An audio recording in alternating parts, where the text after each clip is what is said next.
Thank you for joining us for today's Ipsos virtual round discussion about the innovation, inclusion, and insights in DEI leadership. Today's round guests are among the most talented experts in the industry, and you can read more about them on the slide in front of you. So now, without further ado, it's my pleasure to introduce today's moderator, Janelle James, Senior Vice President with Ipsos UU. Janelle, you have the floor. Thank you, Ellen, and thank you everyone in the audience. I am thrilled to be here today connecting with such a talented group of panelists. It's no secret that leading diversity, equity, and inclusion efforts is challenging work that requires resilience and dexterity. These teams are often under-resourced and have outsized goals to support brands and firms on their various inclusivity journeys. So I'm excited to speak to our panelists today. These executives are dynamic, dedicated, and diligent, and I've loved seeing their successes in their careers. With that, I'd love for our panelists to introduce themselves. If I can call on Cheryl first, just tell us your name, a little bit about your role, and about a project that maybe you've done recently that highlights your work in DEI and its impact. Thanks, Janelle. So Cheryl Kaba, I am a diversity and inclusion lead at Morgan Stanley. So what that means is I drive diversity and inclusion efforts for a number of our divisions internally. I cover finance risk, internal audit, legal compliance, and a number of other departments in the firm. So I really work closely with my business partners. Sometimes I call them clients, but I really like to think of the people in the business as my partners in this work. I work really closely with my business partners on everything from the end-to-end talent cycle, right? So that's recruiting diverse talent, it's the hiring, it's retaining, it's developing talent development programs for them, and just ensuring that there's also connectivity between what's happening within each of our divisions and the greater firm-wide big chunky initiatives that we're rolling out through what we call our Institute for Inclusion, which focuses on communities and marketplace equity. What did you ask? Something that I'm excited about. So one initiative that we rolled out across the firm is Morgan Stanley Experienced Professionals Program, where we're bringing in diverse talent with different backgrounds outside of financial services, training them, and really getting them ready for roles within our teams. And I do that with my risk department. And it's amazing to get the organization at a place where they're thinking about talent differently, thinking about what good looks like, understanding transferable skills, and just being able to bring in a wider set of diverse applicants. And yes, it's great for them, the people who joined the organization, but they're fantastic. They're stellar. They would have been successful wherever they went. I really feel like it's a win for the firm to really be able to experience the diversity and the skills that they're bringing in. So that's something that we launched. We're in our second year, recruiting for our third year in our risk department. Wonderful, thank you. Antonia, you're up next. Tell us about your role and a little bit about a project you're working on that brings your DEI work to life. Awesome. Well, hello, everyone. I'm Antonia Dean. I am Director of Startup Pipeline Diversity at Comcast NBC Universal. And so what that means is my role is to make sure that the startup founders that we are investing in and partnering with look like the customers who use our products and the communities where we do business, and we have a nationwide footprint. So it should be obvious that that group should reflect all of the beauty and diversity that exists in our country.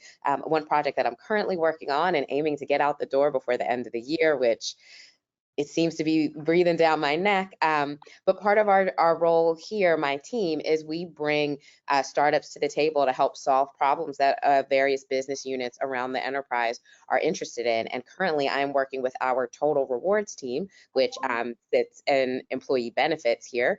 And we are looking at solutions to help alleviate and support caregivers so they can avoid burnout, because the future of work really does involve supporting folks who have responsibilities out of work and decreasing presenteeism and absenteeism. So we went to market around that and cultivated a great group of founders, and really excited that most of the companies that we spoke to were founded by women. Which makes sense because women tend to do more of the caregiving work in this country. So that is just one way that we add that DEI lens to the work that we're doing, still finding great solutions for our business, but seeing who's best positioned to be able to be the person that is creating that solution. Wonderful, thank you. Corey, you're up next. Tell us a little bit about your role and a project that highlights your DEI work. Sure, thanks for having me. Corey Smith, I lead diversity, equity, and inclusion for LVMH for North America. LVMH is the largest luxury goods company on the planet. We own 75 brands across 4 different business verticals: wines and spirits, fashion, beauty and skincare, and what am I leaving out? Watches and jewelry. There we go. And so I oversee diversity, equity, and inclusion for North America. Like I said, our global chief diversity officer sits in Paris, which is where our global headquarters are. I'm based here in New York, and my remit is pretty much Canada through Brazil. Something that I'm working on recently, we just wrapped up our Global Inclusion Week, which all of our maisons were tasked with figuring out how to celebrate inclusion in some aspect of their work. For North America, what we did was actually do an activation in Miami during Art Basel last week, where we highlighted and featured artists across all spectrums of diversity. December 3rd, which was Saturday, is something globally known as International Day for People with Disabilities. And so we featured some artists with disabilities. We featured Black artists, women artists, tried to cover as many dimensions of diversity as possible. Great showing, great turnout, tons of brand integration. We had some of our brands did some pop-ups during the time in Basel as well. So really a way to kind of embrace and include people in a conversation around culture, luxury, art, and so many other facets of lifestyle. And so we're really proud of that work. I love it, thank you. Last but not least, Amanda, tell us a little bit about your role and a project that highlights your work. Sure. Hi, everybody, and thank you for having me. Amanda Baker Lane. I'm the head of product and diversity, equity, inclusion, and accessibility strategy for Amazon Studios. And what that really means is our team focuses on inclusion and diversity in front of and behind the screen, above and below the line. So things you see when you watch Prime Video, content you see on Prime Video, our team has had a hand in a lot of that diversity and inclusion you see on the screen, but also the people who work behind the camera.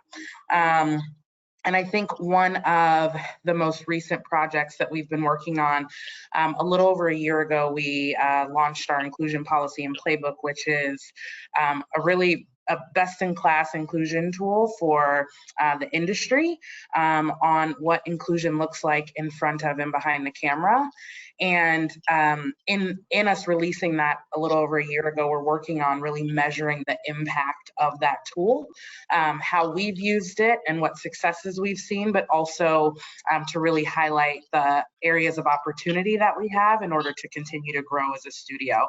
And so that's been exciting work to really look back on all of the great things we've been able to accomplish, but it's also really helped us hone our strategy on what it looks like to continue over the next 2 to 3 years. So that's been exciting work, and hopefully we'll see those measurements come out very soon. Wonderful, thank you. What I'd love to ask you guys next is kind of a creative question or a weird question, depending how you want to think about it. I would love for you to come up with a nickname for yourself, but not any old nickname. I'm interested in your diversity, equity, and inclusion nickname that tells me what's most important when you're thinking about this work. So with that, I'm gonna call on, well, does someone have one already? Maybe I should just call on Amanda. Tell me what your DEI nickname is. Yeah, so I went back and forth with several of these, had to pull in some of my creative friends on this as well, but so I've landed on the Persuader as my nickname, and simply because over the course of my diversity career, I have typically been the person who has to create the proof of concept. So it's when we haven't had something created, or when we haven't invested in something, or when we haven't necessarily aggregated all of the data and analyzed it to say this thing will work. And I've been typically the person who is a part of the groups who are creating concepts for our executives to invest in when it comes to very specific communities. Earlier this year, I worked on a project for Black women executives that was really powerful at Amazon. It wasn't something that we had done before, but we were able to gain buy-in, get the investment. I also pride myself on being an HBCU advocate. I'm an HBCU grad, Aggie Pride, and being able to work on projects that really serve that community has been a labor of love, but has also pushed me into areas of discomfort where I've had to persuade leaders that it's the right thing to do, but also that it's the best thing for our company as we move forward. So the persuader feels like the right nickname. Okay, thank you. Cheryl, you're up next.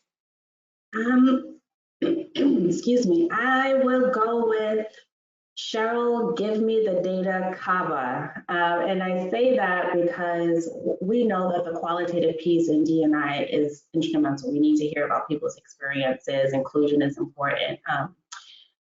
When influencing at the senior most levels, I love to hold them accountable by showing them the numbers, right? Here is your data. This is where you are doing well. This is where the opportunity is, and always bringing it back to KPIs and just metrics, right? You'll hear a recovering finance professional. So I started my career in doing traditional finance and moved over to HR. So that's still in me. I think in rows and I think in columns, Excel. And so that's often how I communicate, and it's really effective in a financial services firm because they are constantly looking at numbers. So really being able to tie success to numbers has been helpful for a number of our senior leaders in the organization. Wonderful. Antonio, what's your nickname? I think mine is going to be Miss Show Me the Money.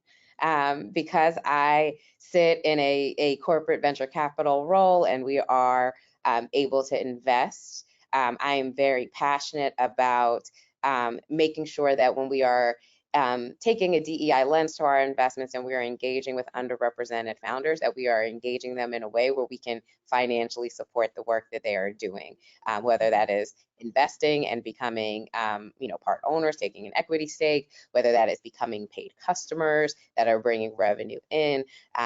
But I am very, very passionate about, in this space particularly, when companies founded by women, by Black founders, by Latino founders, in total, all three together, still get less than 6% of total venture capital dollars, meaning hundreds of billions of dollars.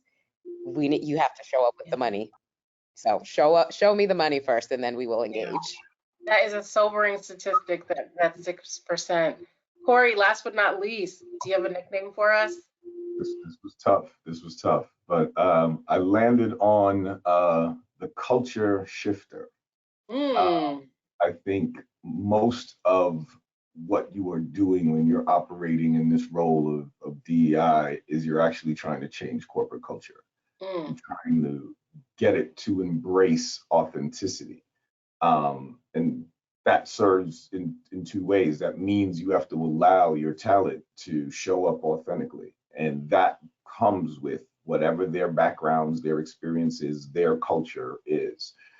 So that's internal. And then external, as you're talking about who your potential customers are, that's the whole world, right? And so you have to be able to embrace otherness. You have to be able to embrace difference and the experiences that come along with that. And so LVMH in particular, we're truly a global company. We have over 170 nationalities represented in our workforce. And so, you are talking about a truly cultural, multicultural organization, and I'm here to make sure that it is embracing all of that. I love that. The next question that I have for you guys is kind of a personal one.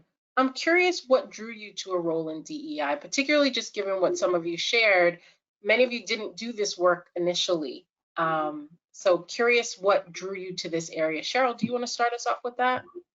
Sure. So I grew up in a household where professionally my parents gave me three options. It was you could be a lawyer, you could be a doctor, and since I'm from New York, they were familiar with investment banking, so they said you could be an investment banker. But those were the three options that I had available to me, and so I took the path of finance. And so it wasn't until much later in my career, honestly, where I even began considering a career in human resources or even diversity and inclusion. But what began to happen as I moved up in finance was I was suddenly in situations where I was hearing from senior leaders the questions that they were grappling with, right, around diversity. Where do we find diverse talent? How do we engage in these challenging conversations? What is biased language? And I began looking at them differently, right? Now I'm in these rooms and I'm hearing them really ask these questions that to me didn't seem that complicated, right? To me, given my experiences, I knew diverse talent. It didn't seem like a challenge to me. It didn't seem like an issue. I had connections with organizations. I was doing a lot of mentorship already in my roles, and so I started to do the work, right? Not officially in my role, but that's when I started to do the work, and then that's where I became alive professionally, to tell you the truth, right? My unique experiences were able to bring a value to the firm that they just didn't have before, to be honest. And so I gave myself the freedom to go against my parents and my training and to lean into diversity and inclusion because that was my passion. And it was maybe in 2019 when I made that shift, but I really haven't looked back. Antonia, tell us a little bit about your journey and what landed you in DEI and what's keeping you there. Yeah, so I will say, for me, I had the experience that I'm sure the rest of the panelists have had, and that many folks listening as well, being the only woman of color frequently in the room. And so I started my career in the beauty industry on the brand side, and so was frequently the only person to say, we can't discontinue the darkest shades. We cannot only have models that look one way. We cannot Photoshop and lighten this model's skin. And so it was consistently of just being like, I'm going to voice this over because I'm going to feel icky if I don't, if I let this slide and I sat here and this continued. And so as I continued on my career, I made some shifts, obviously now much more in the startup and tech space, but made some shifts and consistently had that experience of being the advocate to say, well, who's not here? Who's not represented? Hey, we have more advisors named Steve than we have women. True story. Company will remain nameless. But it was consistently the thing I was doing on top of my job, And so my current job is actually the first time, one, that this has actually been my job, where the DEI work that I'm doing is explicit and I'm being paid for it. It's not taking on extra labor, but also this job is what brings all of those things together of how do we make this into our business operations and meaningfully and thoughtfully engage with underrepresented founders, which were things that I was pushing for anyway, and now officially get to do. Corey, tell us a little bit about your journey. I know most of your career has been focused on this space, so really interested to learn a little more. That was a really nice way of saying that I'm the OG here. I get it. That was good. That was good. Yeah, I've been doing this work for over 20 years. I kind of got my start through procurement and on the supply chain side. So the first half of my career was in supplier diversity. And for me, the beauty of that is, and how it informed what I would obviously be doing now is supply diversity is all about the dollars. And so it is about the cost function of a business. It's paying vendors and suppliers, right? And so for me, it was the passion point came this idea that I'm sitting in this role where I get to help the company, whatever company I'm working for, save money, because that's the function of a procurement role, to help the organization save money. But at the same time, I'm paying entrepreneurs that look like me to provide a good or a service for the organization. So the idea that I'm saving my company money and putting money into diverse hands, like that was like, once that light bulb went off, that somebody would pay me to do that, to put money in the hands of people that look like me, there was no turning back. I am the product of entrepreneurs. Both my mom and my dad were immigrants. I'm first generation American. They came to this country and struggled to grow their businesses and their brands. And so, Where's your family from, by the way? Panama. Yeah.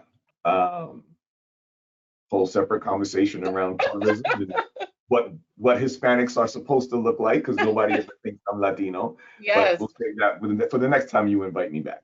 I might include it somehow later on, but yes, keep going. And so did supplier diversity for a really long time. And that just kind of morphed into, as I think Cheryl definitely said, when you're in an organization, people then come to ask you if you can refer people for other roles. And so I started doing HR's job, right? Like, oh yes, I know someone that can fill that position you have. And so the job has morphed and changed over time across 6 or 7 businesses. I've been in the entertainment industry. I've worked at NBC Universal for some time.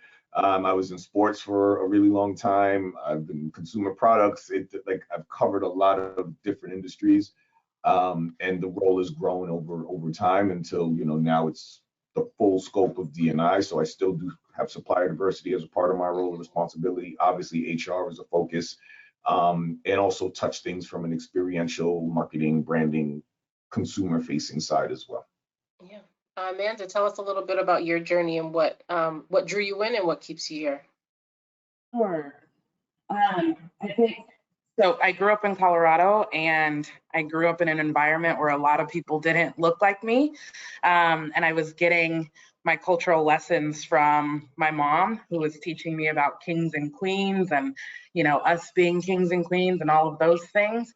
But it was normal for me to go out into the world and not be in an environment where people look like me, just like Antonia mentioned, being the only, that was normal for me. And then I went to an HBCU, which was like the mecca of Black talent. And I started to understand that there were a lot of us out there doing a lot of really great things. And I started to put the two together and didn't really understand why there were so many environments where it was okay that there was a mixture of, underrepresented folks at these lower levels, and not at these upper levels. I remember looking around saying, oh, I'll never reach those very specific, executive level or higher level roles because I didn't see people that looked like me. And so straight out of college, I remember I was an arts advocate for a while, and I was advocating for arts resources in schools.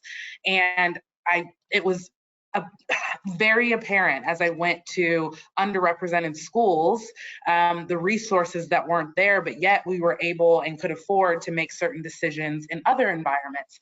And so that was my first taste of backbone in this work. And that's when I really started doing it and realizing I could make an impact. And as I started to see things come to life, I realized that my voice in this work really mattered. And so I started to do this in just different ways.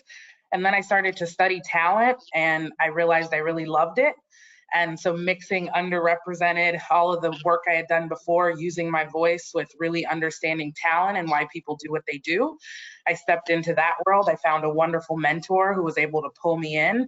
And I stepped into talent acquisition and started realizing where I could really be of value to the business, and started just understanding more of the things that we could do to remove barriers to entry for people. And I think that is still the thing that keeps me here.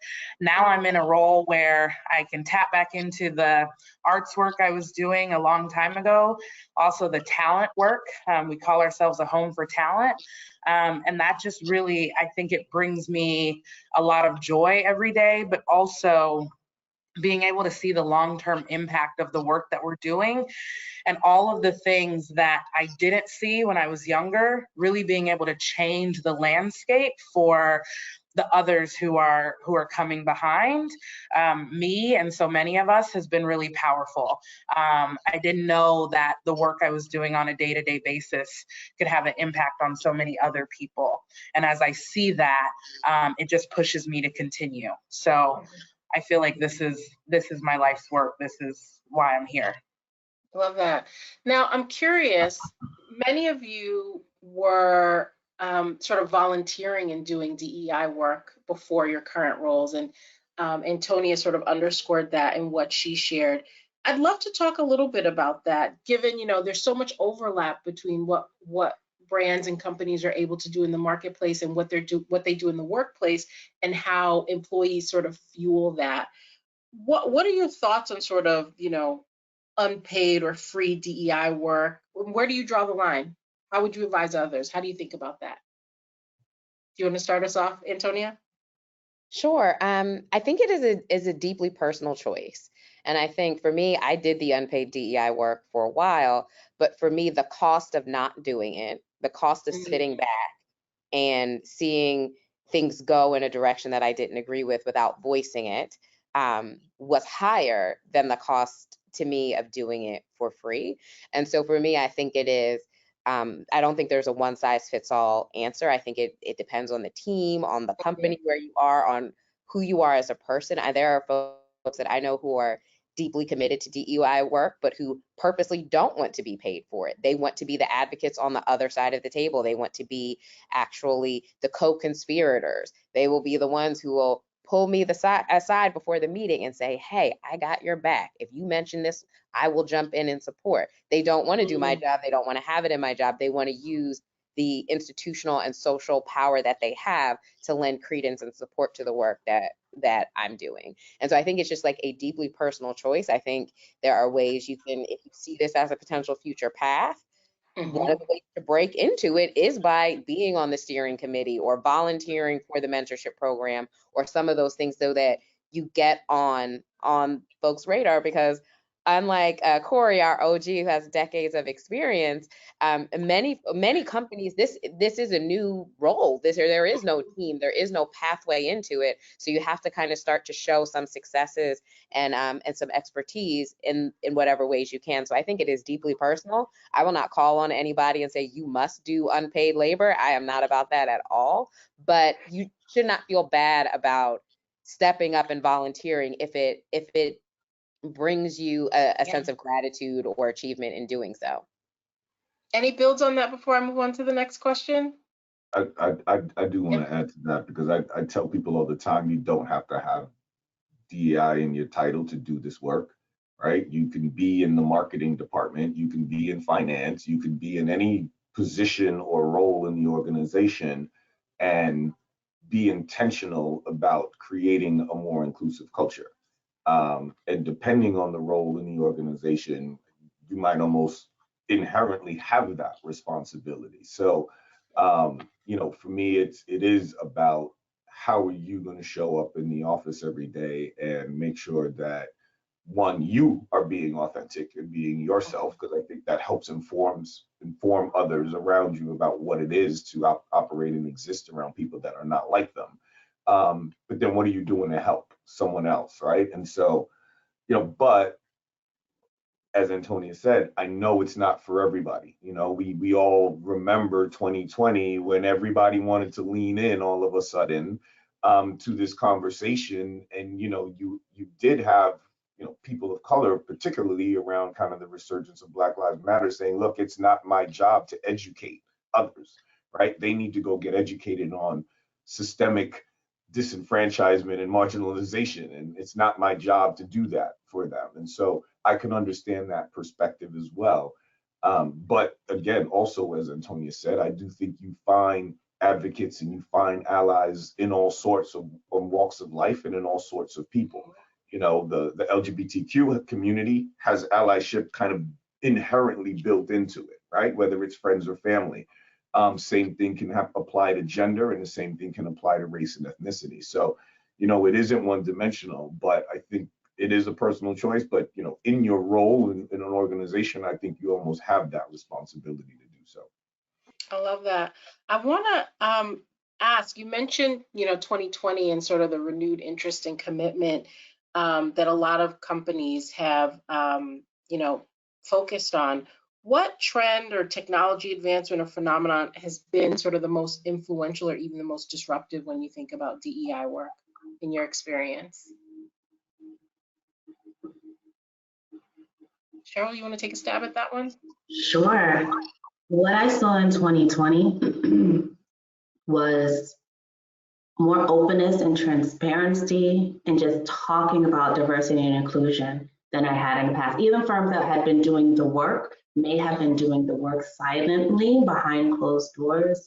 But in 2020, suddenly companies were saying, we care about our Black employees, we care about our Hispanic employees, and they were being very vocal about it in a way that I hadn't seen before. And so that in and of itself is disruptive. But then when you take that and you add on the data transparency, show me the data, that began to happen again in 2020, 2021, where you're suddenly starting to see representation numbers, right, in diversity and inclusion reports. You're starting to see board diversity publicly out there in a way that we didn't before.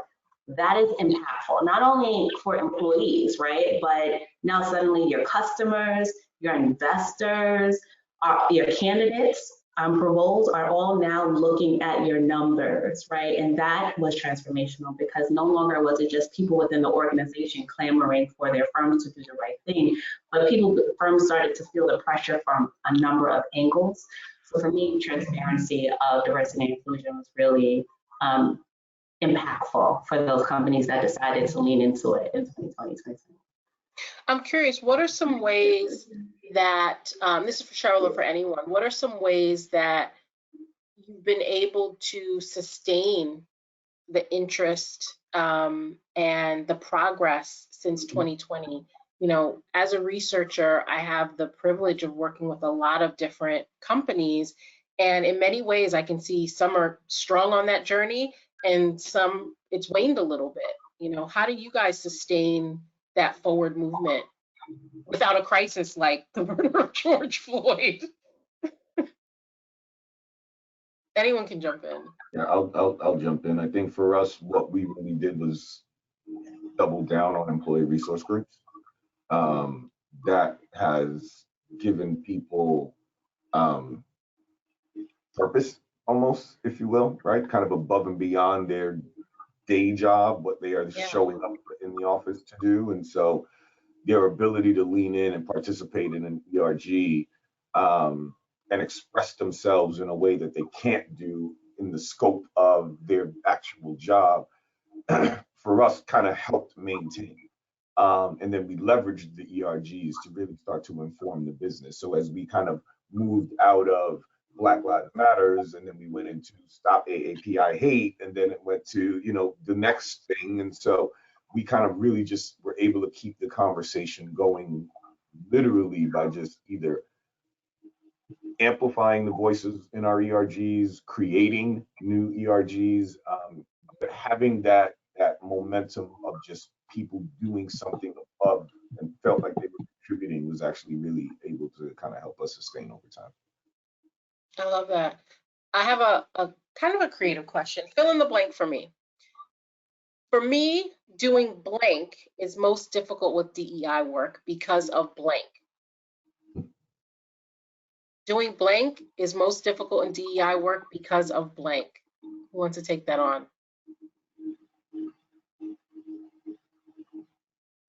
I can pretend you guys are back in business school and just start cold calling.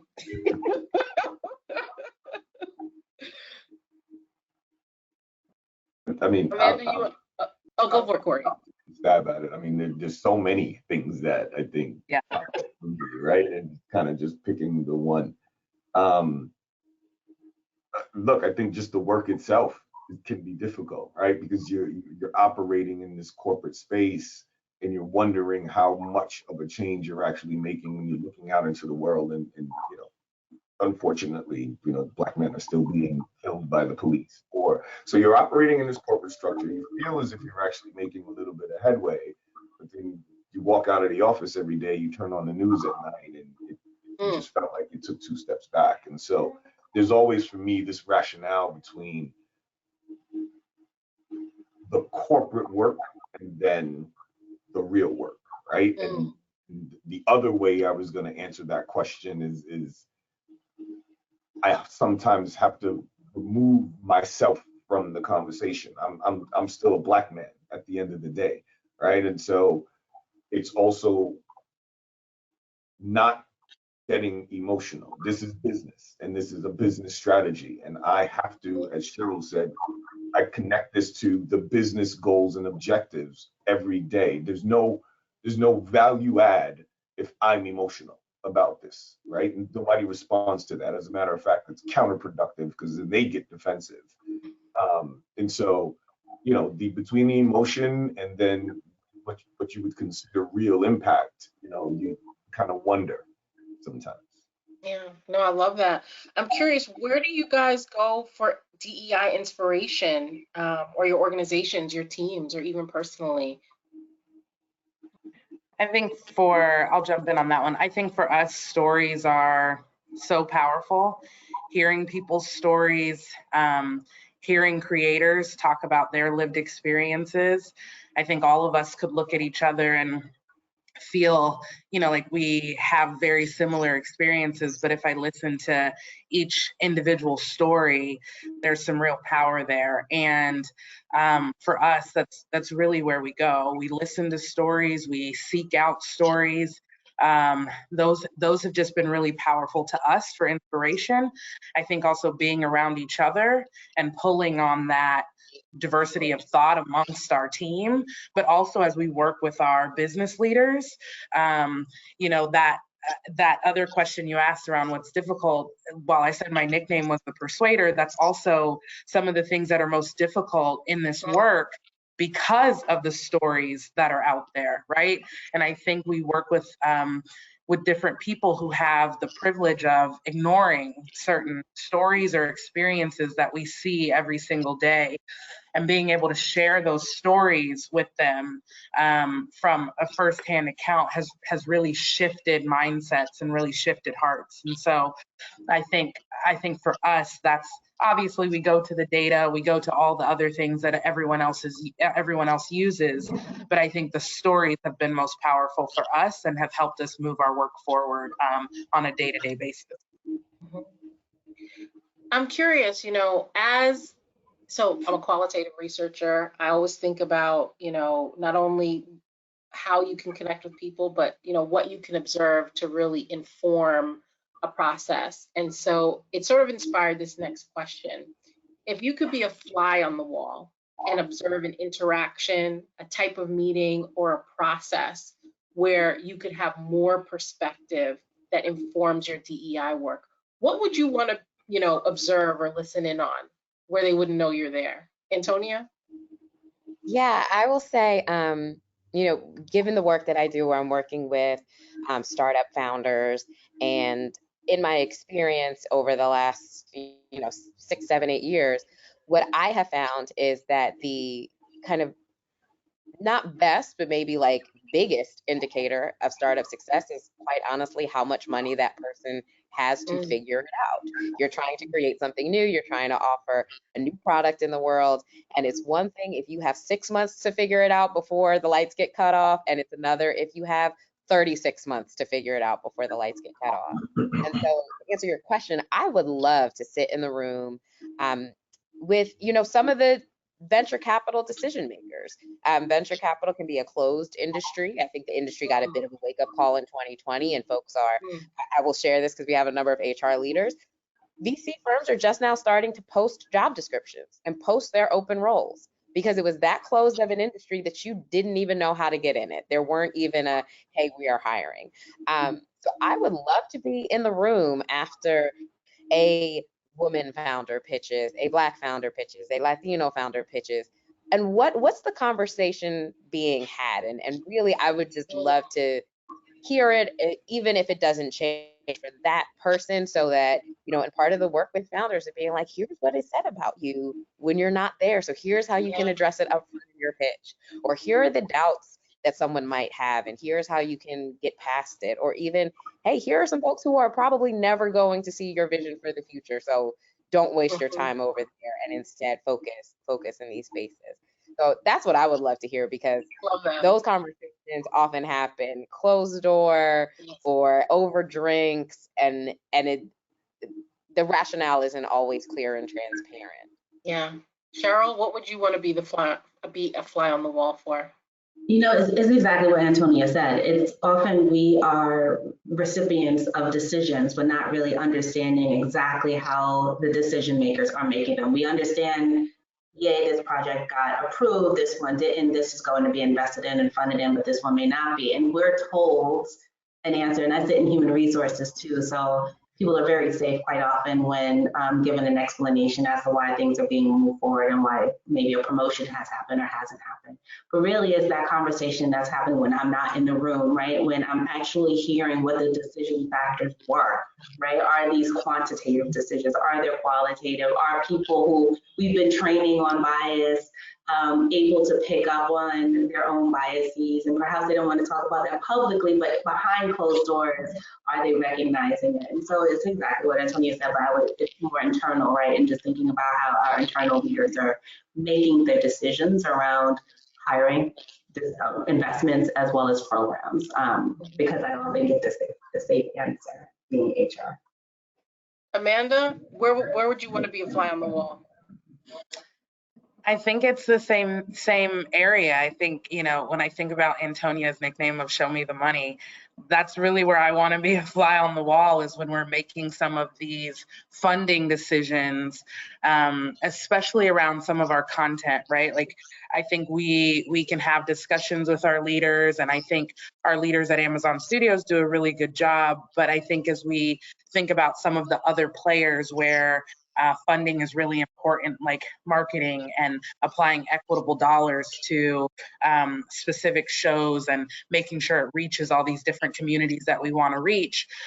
At the end of it, we wonder why, or did certain shows meet the KPIs we set out for them, but also on the front end, when we weren't in the room, what decisions were made that potentially had an impact on the outcomes. And so I would love to be a fly on the wall when we're making some of our budgeting decisions, and just getting more information about how we make those deeper decisions around the images that we're going to show, or the money that we apply towards our outreach.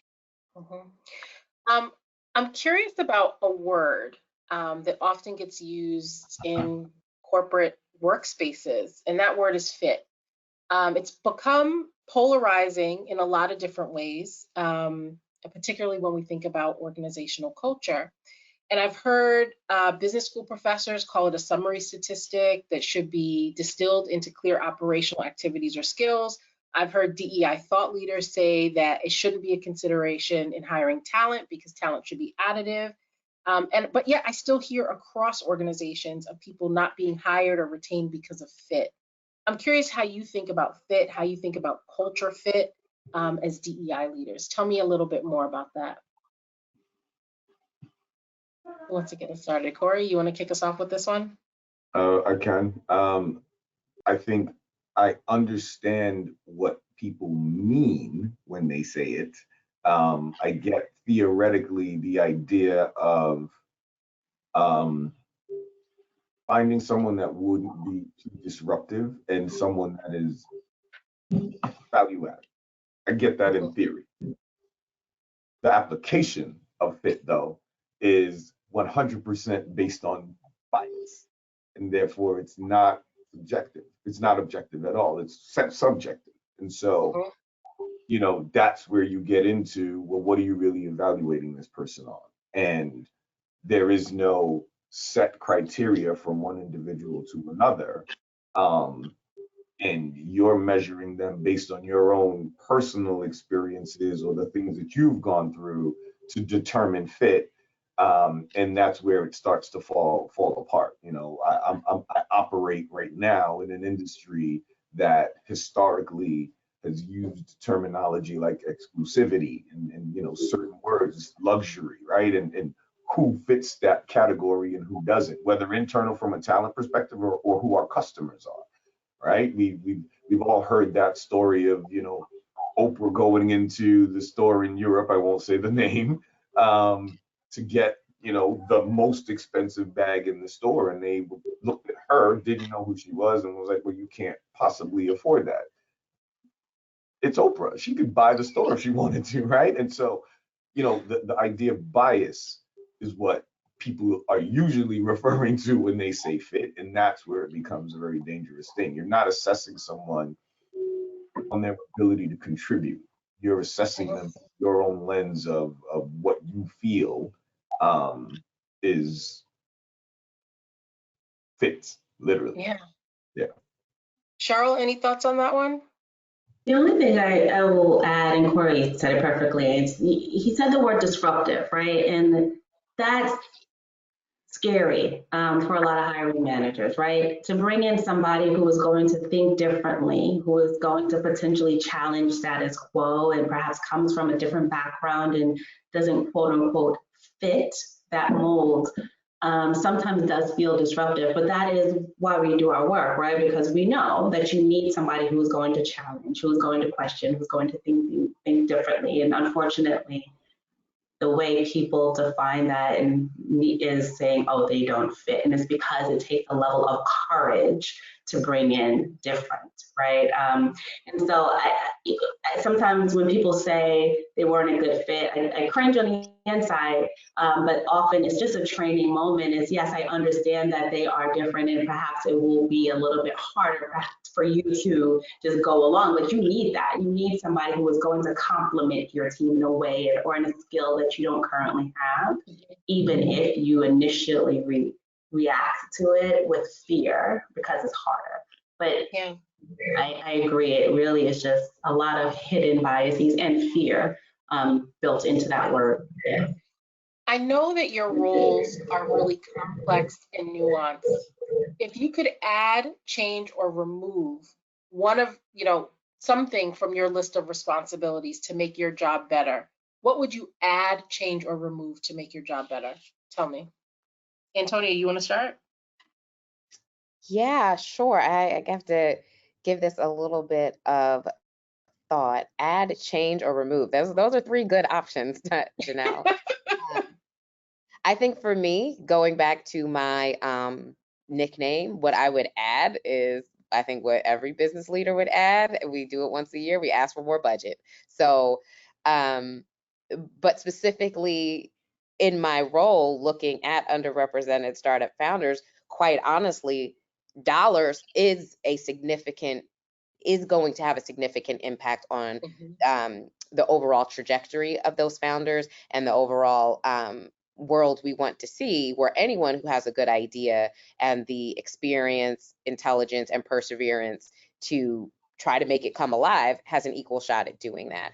And so what I would add certainly would be budget to invest in more founders, more companies, and really help folks kind of see their dreams through to completion. So maybe an easy answer, but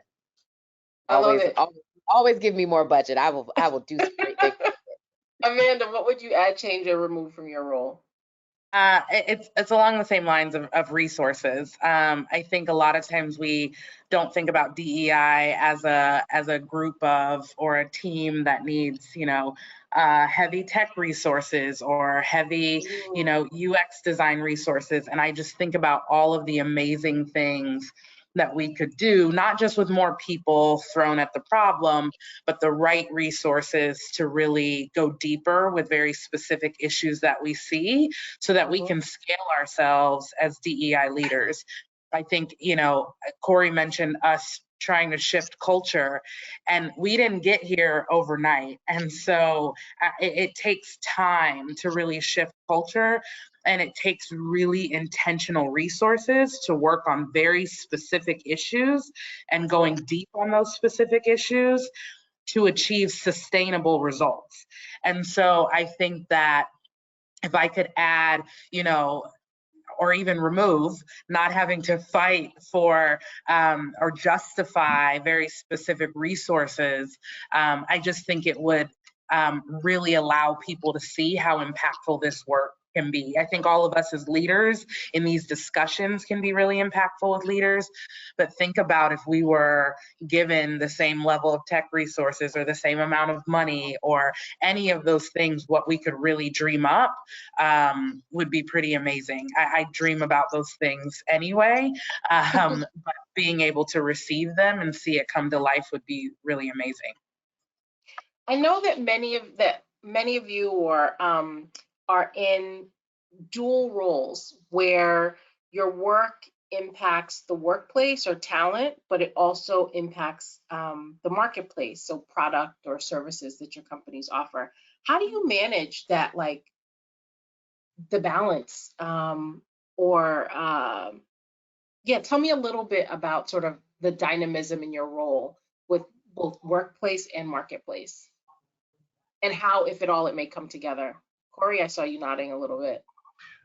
Yeah, I mean, for me, they're 100% connected, and I remind everyone of that all the time, right? People think HR and like marketing are these two completely unrelated functions in the organization, and what I really try to say is, how you communicate your brand, how you storytell, what you put out into the world for people to see about you, absolutely then impacts who might potentially apply for a job there. If they don't see themselves reflected, why would they think they could work there? Well, nobody there looks like me, so I see this amazing role. I know I'm amazing for it. Not going to apply because there's nothing there for me because there's no one there that looks like me. And so, those two for me are actually 100% linked.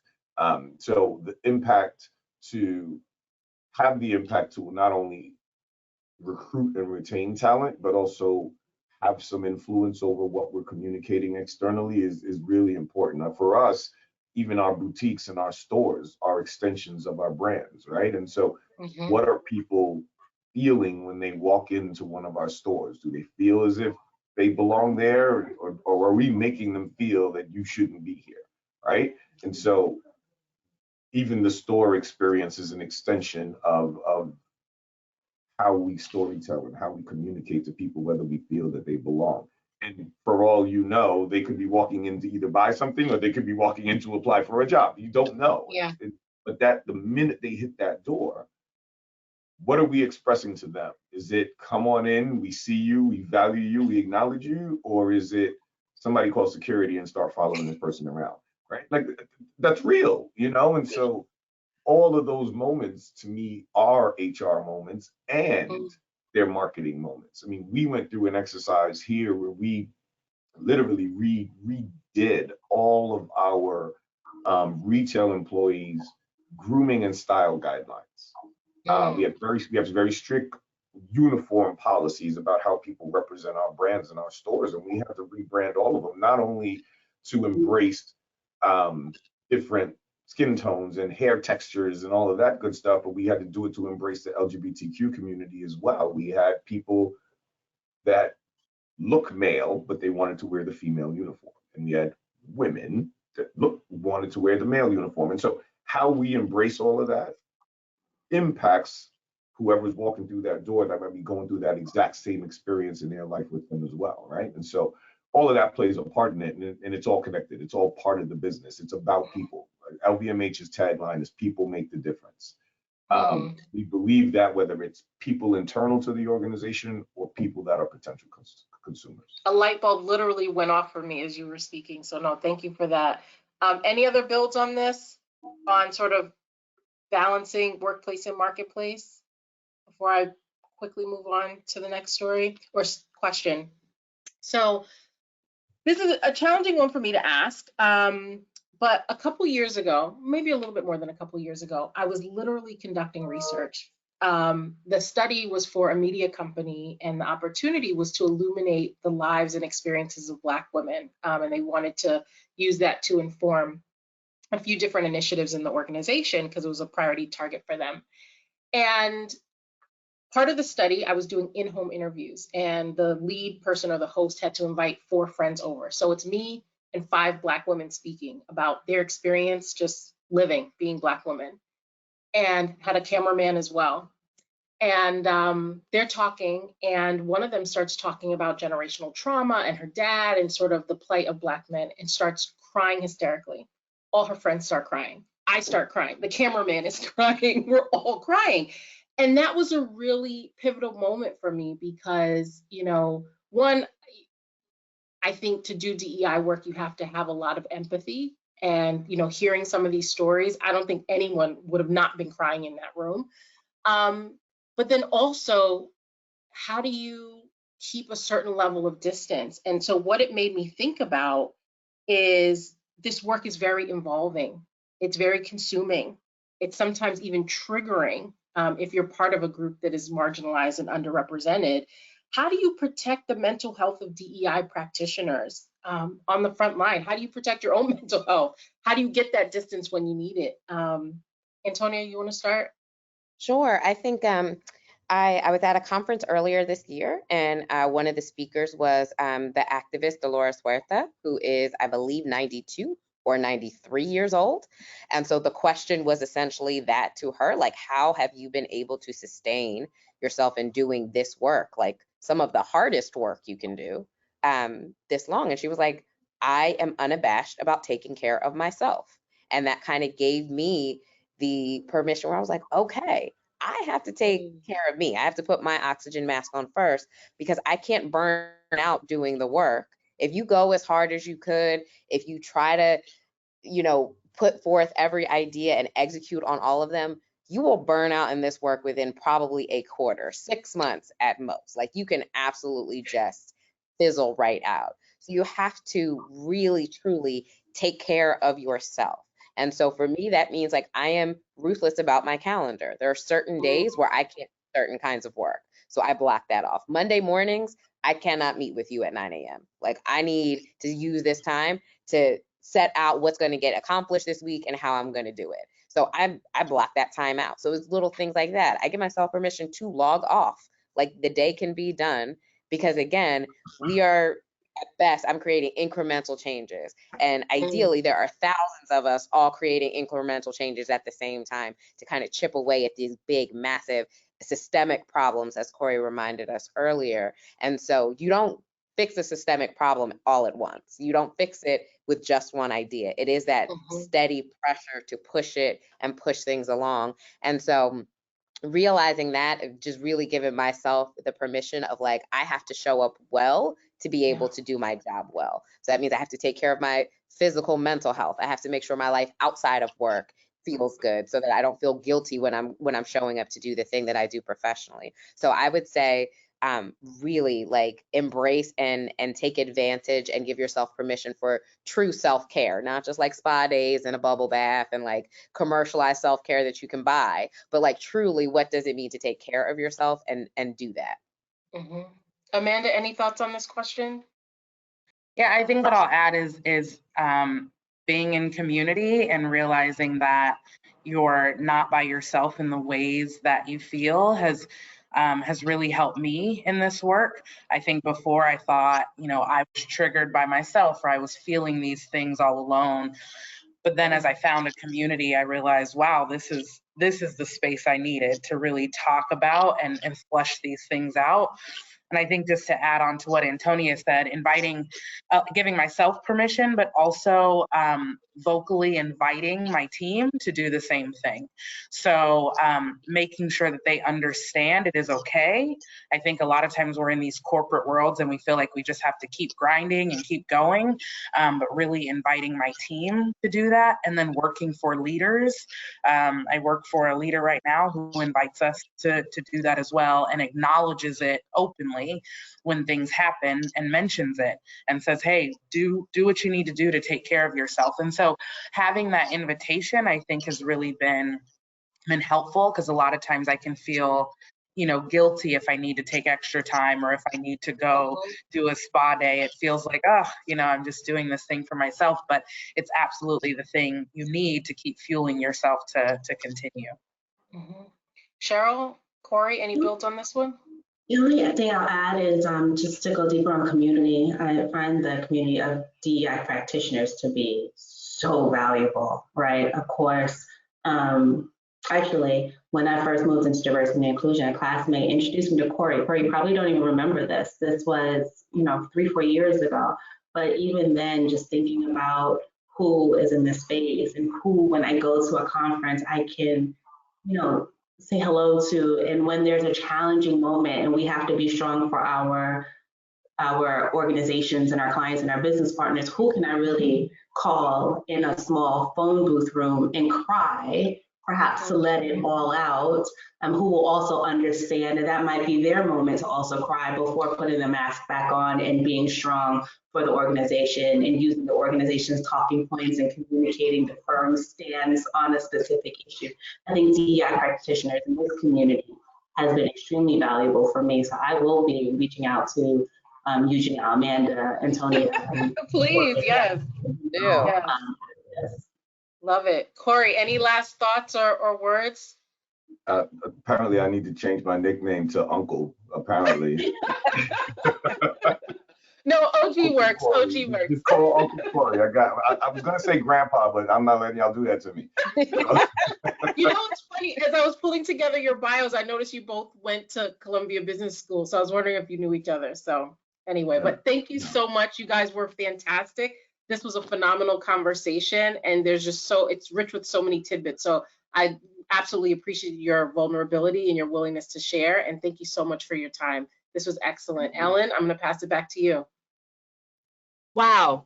I really want to thank Janelle for moderating an amazing and candid discussion. Thank you to our guests, and thank you to everyone for joining us today. That now concludes today's Ipsos webinar. Have a wonderful day, everyone. Thank you.